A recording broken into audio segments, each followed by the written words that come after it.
Por que será que o YouTube está pagando tão pouco? Se você tem uma média de visualização, deve ter percebido que a renda deu uma diminuída.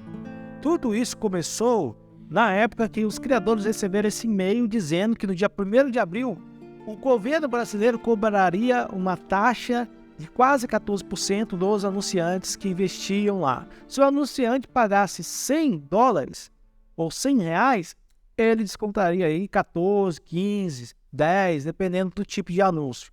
O que acontece? O YouTube falou o seguinte, que a gente teria que pagar metade dessa taxa e o YouTube pagaria a outra metade. Ou seja, diminuindo aí em média 7% da nossa renda, da nossa receita. A partir do dia 1º de abril, eu já percebi essa pequena queda, mesmo tendo um pouco mais de views. Em maio, eu senti muito bem essa queda. Depois, passamos alguns eventos que também influenciaram para a queda, principalmente de views. O primeiro evento deles foi a política. Se você não tem um canal de política, deve ter percebido que deu uma queda nesse momento. Por quê? Muitas pessoas estavam ali interessadas nos assuntos relacionados à política. E por causa disso, houve aquela discussão deles, nós contra eles, entendeu? E aí teve um movimento principal que tirou o povo da internet, que é o dia da votação. Então, teve a eleição e a reeleição, então foram ali, no mínimo, 3 dias tirados do seu canal aí, das pessoas que desapegaram do YouTube e começaram a dedicar mais para a política. Então, você começou a perder um pouco de views ali, e os anunciantes geralmente não gostam de anunciar nesse tipo de conteúdo. Aí vem um outro problema. O YouTube sempre ouve mais os anunciantes do que os criadores. Na ordem do YouTube, o rei é o anunciante, tá? A rainha é o público e nós, criadores, somos os peões. Enquanto o YouTube pensar assim, é claro que os anunciantes não vão querer anunciar na plataforma. Por quê? Porque tudo depende de qual tipo de conteúdo o YouTube vai dedicar e entregar. Então, qual seria a ordem de importância no tabuleiro do YouTube? O certo seria: o público é o rei, nós somos a rainha no jogo de xadrez, e os anunciantes não são os peões, são as torres de sustentação. Essa é a ordem certa das coisas. Mas o YouTube inverteu isso. Deu prioridade aos anunciantes e qualquer um que falasse qualquer palavra mais ou menos esquisita, se eu disser o nome do aplicativo de dancinha aqui, cai retenção. Se eu falar o nome de um político aqui, cai retenção, não, cai alcance. Se eu falar o nome aí de algum assunto polêmico, cai o alcance. Por quê? Por causa dessa supervalorização ao anunciante. O anunciante virou rei. E aí começou a ter essa queda. Porque o anunciante, por qualquer coisinha, se achou no direito de falar: eu não vou ficar mais nessa plataforma, eu vou procurar outra. Então esse é um problema que a gente está tendo. Não que o politicamente correto seja um problema, só que quando ele é exagerado, se torna um problema. Depois vem a Copa do Mundo. Aí o bicho pegou, cara. Com a Copa do Mundo, o YouTube passou a dedicar mais sobre canais de futebol e também a divulgar o próprio canal do Casemiro. Claro, porque atraía bastante gente. E ele foi esperto de transmitir Copa do Mundo.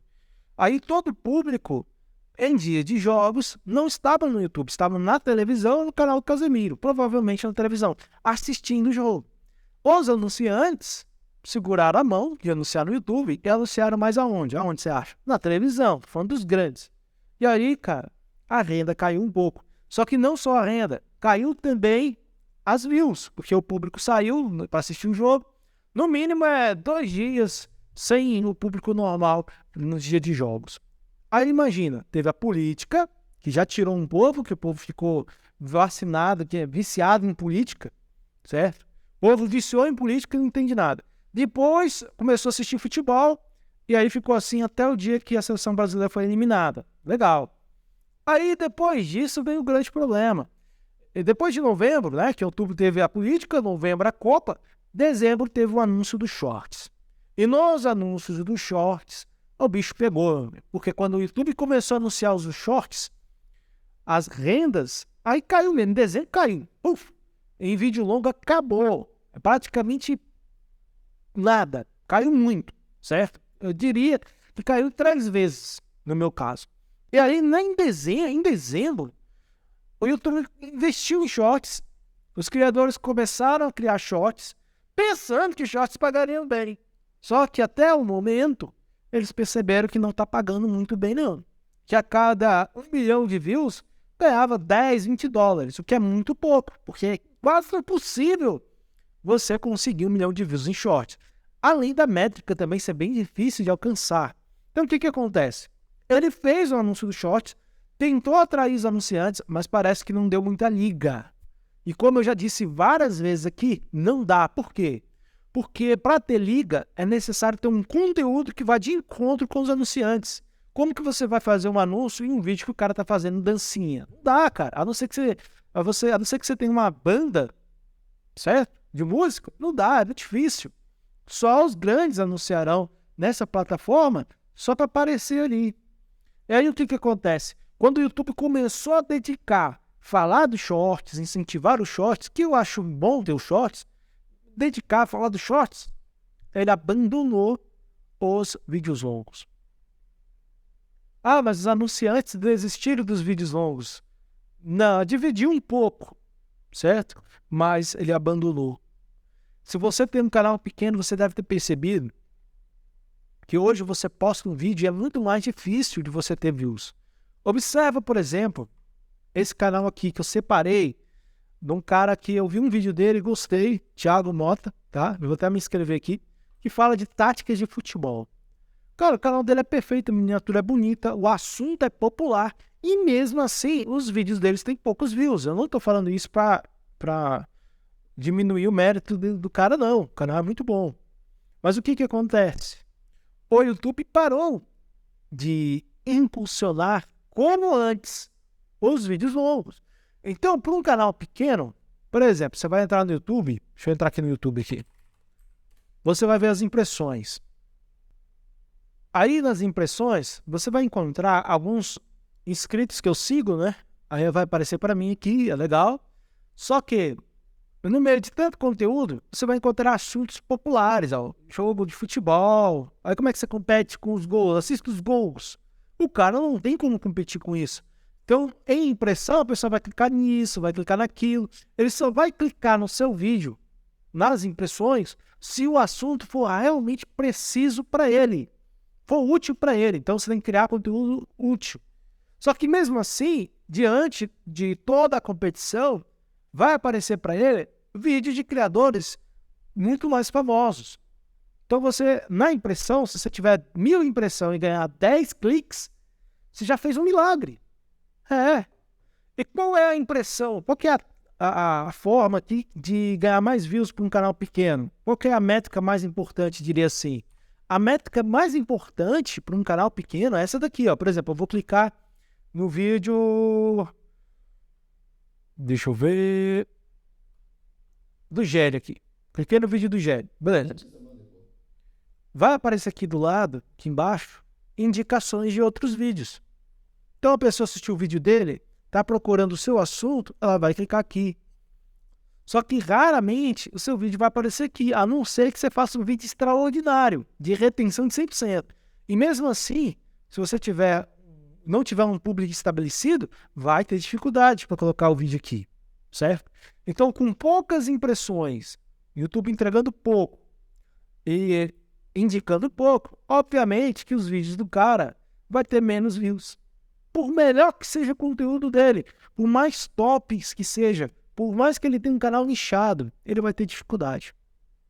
Claro, depende muito do tema, do assunto. Se for um assunto popular, você colocar a foto do Ronaldo Fenômeno, bem provável, certo? O Ronaldo Fenômeno fez isso escondido. A pessoa vai lá clicar para ver o que fez, mas aí é um outro assunto. A questão é que por mais que você tenha um canal no YouTube pequeno igual o meu, você vai ter dificuldade para divulgar seus vídeos longos. E aí entra a grande questão. Se você posta vídeos shorts, você consegue views. Mais views do que os vídeos longos. Só que menos renda. Se você posta os vídeos longos, você consegue mais renda, só que menos views. O que fazer? Aí vem aquela dúvida, pô, eu faço um ou outro. Bom, eu vou te falar. a verdade que você deveria fazer. Não abandone vídeos longos. É o primeiro recado. Segundo recado, se for buscar métrica de monetização, em vez de alcançar 90 milhões de views em 3 meses no Shorts, tente alcançar 1.000 inscritos e 4.000 horas. Por quê? Porque, pelo que eu vejo até o momento, os vídeos longos ainda pagarão mais. Escuta bem o que eu vou te falar. Os vídeos longos ainda pagarão mais. Mesmo que tenha menos views, menos indicação. E é o grande erro do YouTube. Por quê? Porque se ele indica muitos vídeos longos, onde os anunciantes estão anunciando, ele ganha mais dinheiro. Mas se ele sufoca, se ele pesa a mão sobre os criadores de conteúdo de vídeo longo, principalmente os pequenos, cara, os anunciantes vão sair.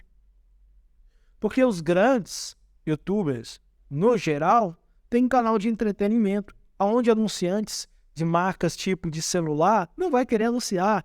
O cara vai querer anunciar o quê? Qual canal que o cara que vende celular vai querer anunciar? Em canais que falam de celular. Entende? Aí ele vai sufocando. E quem vai dizer isso pro YouTube? Como eles vão ouvir?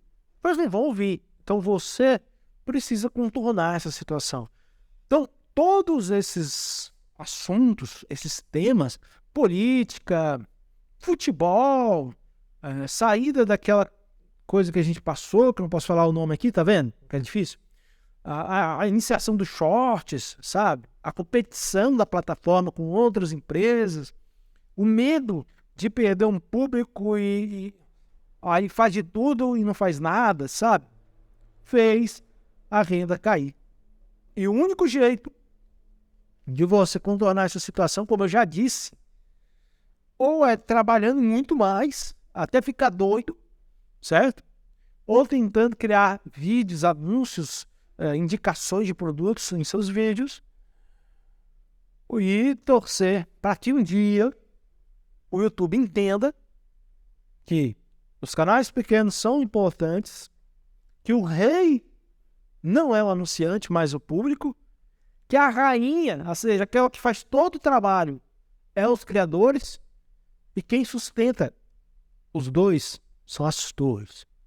Agora, se fizer os criadores de peão, vai acontecer que nem outros aplicativos aí. Vai perder audiência, perder audiência, perder audiência, até um dia que todo mundo vai sair. Então, YouTube deve pensar nisso. E nós, como criadores, devemos entender isso. Entendendo isso, a gente consegue trabalhar sabendo das dificuldades, sabendo dos problemas. Não vou estar aqui para mentir para você. Não vou fazer vídeo para mentir para você. Só fazer isso que vai bombar. Não vai. Certo? 99% não vai. A exceção não é regra. Certo? Alguns podem. Você vai ter que trabalhar sabendo dessas dificuldades. Tá? Bom, e aí? Gostou do vídeo? Deixe seu like, se inscreva no canal, porque aqui eu falo a verdade para você crescer no YouTube, tá? Valeu, tchau.